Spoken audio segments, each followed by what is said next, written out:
So one of the latest things that's out and about is something called IPv6.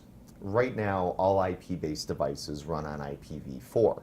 And IPv4 is just a way of creating IP addresses.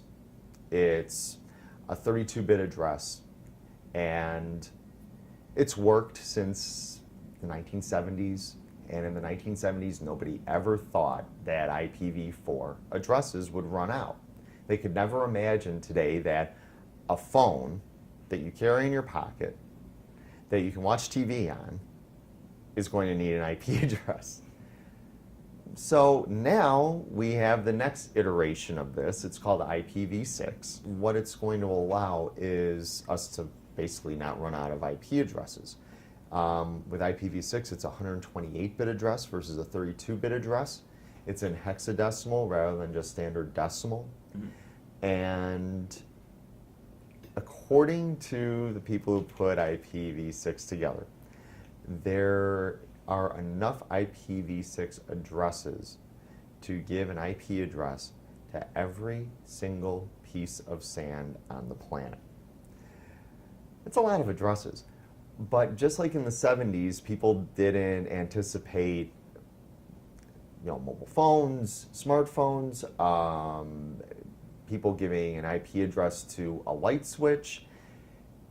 Well, I have a feeling that in another 40 years, we're going to be giving IP addresses to things that we can't even see.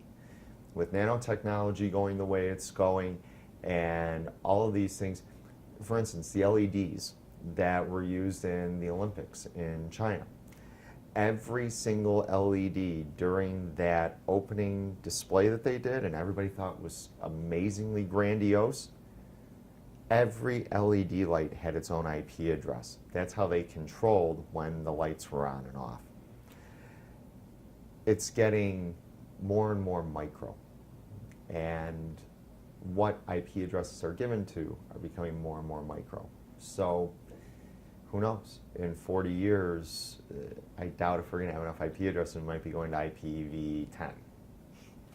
But there is a conversion that's going to have to happen, or an interoperability that's going to have to happen with networks that run IPv4, because they're also going to have to run IPv6.